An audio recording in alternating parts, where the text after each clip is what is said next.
Reels वाली बहू।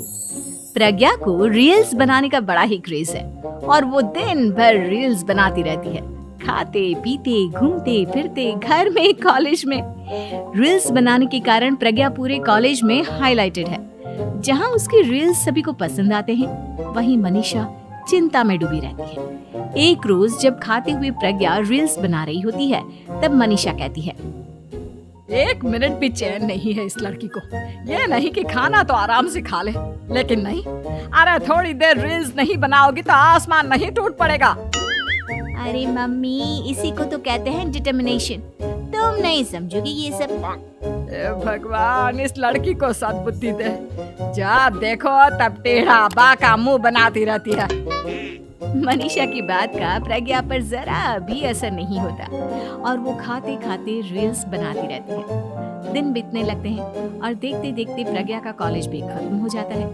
आए दिन कोई ना कोई मनीषा को प्रज्ञा की शादी करवाने का सुझाव दे जाता है। सब ठीक ही कहते हैं, प्रज्ञा की शादी कर देनी चाहिए। अपने घर के काम काज में व्यस्त हो जाएगी तो खुद ही ये रील्स और नाच गाना बंद हो जाएगा।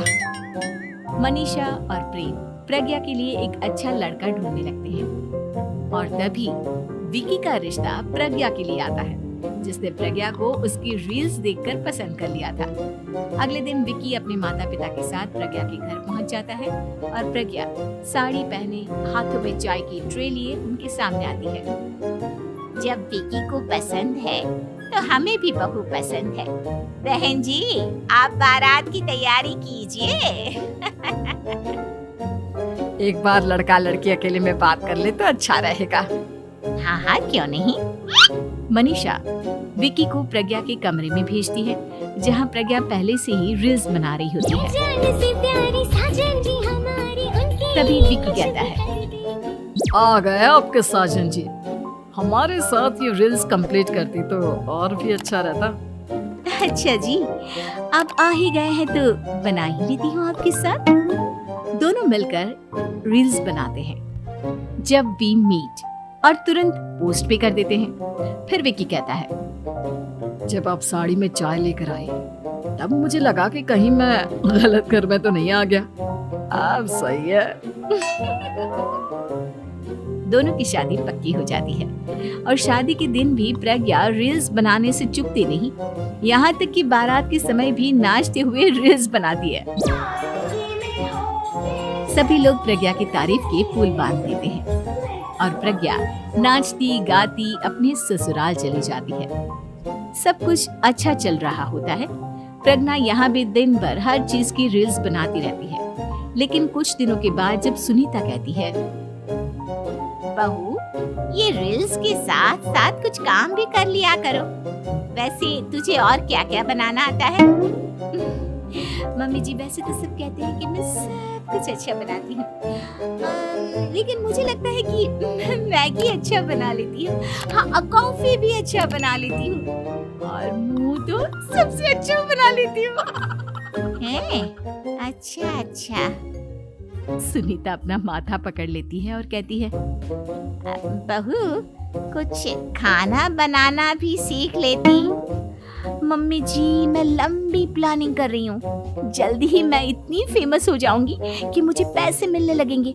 हम दोनों सास बहू राज करेंगे, राज।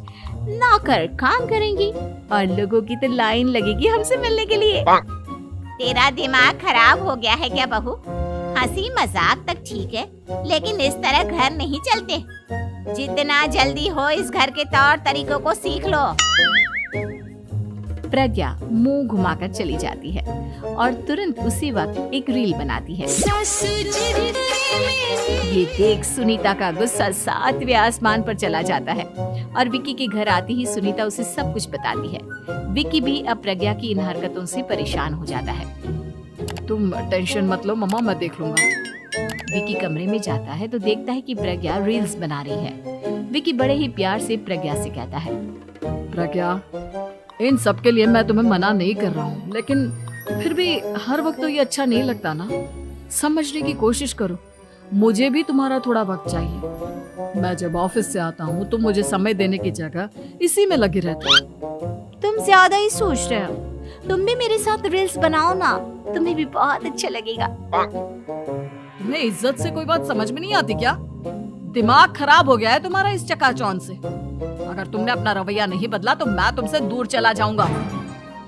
तुम ही रिश्ता लेकर आए थे, मुझे लड़कों की कमी नहीं थी और ना आज है। विकी दरवाजा पटककर चला जाता है। धीरे धीरे विकी प्रज्ञा से दूर होता जाता है। एक रोज मनीषा प्रज्ञा के ससुराल उससे मिलने जाती है। तब सुनीता उससे कहती है, बहन जी, अब आई हैं तो कुछ दिन यहाँ रहकर जाइएगा, आप ही का घर है। हाँ मम्मी, बहुत दिन हो गए तुम्हारे साथ एक भी रील नहीं बनाई मैंने। प्रज्ञा तुरंत अपने फोन में रील्स ऑन कर लेती है। ये सब मुझसे नहीं होता। तेरा ये भूत अभी तक नहीं उतरा क्या? बहन जी, आप कुछ कहती नहीं क्या इसे? जब आप ही कुछ नहीं कर पाई तो मैं कर ही क्या सकती हूँ। सास तो वैसी ही बदनाम है। शाम को घर की लाइट चली जाती है और मनीषा प्रज्ञा से कहती है, मेरे घुटनों में बहुत दर्द हो रहा है, तू लाइट का कुछ इंतजाम करना बेटा।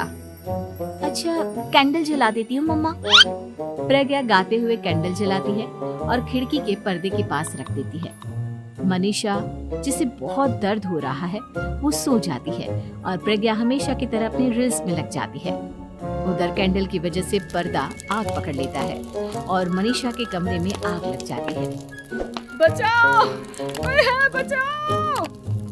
सभी भागते हैं और विकी कमरे की आग बुझाने में लग जाता है, लेकिन तब तक मनीषा आधी जल चुकी थी।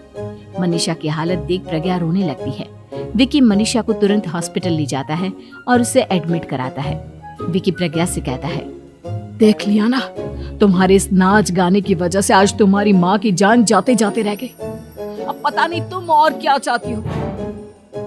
उधर डॉक्टर कहते हैं, इनकी हालत बहुत नाजुक है, आधे से ज्यादा जल चुकी है। प्रज्ञा रोती हुई मंदिर में जाती है और भगवान के आगे जाकर कहती है, भगवान, मेरी माँ को ठीक कर दो। मैं कसम खाती हूँ, हाथ से ये रील्स बनाना छोड़ दूंगी।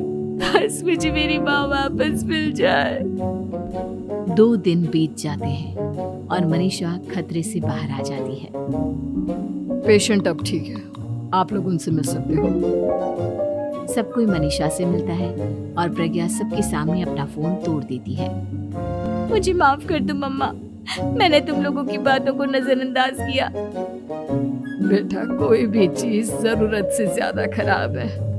मैंने तुम्हें रील्स बनाने से कभी मना नहीं किया, लेकिन हर वक्त एक ही चीज तो सही नहीं है।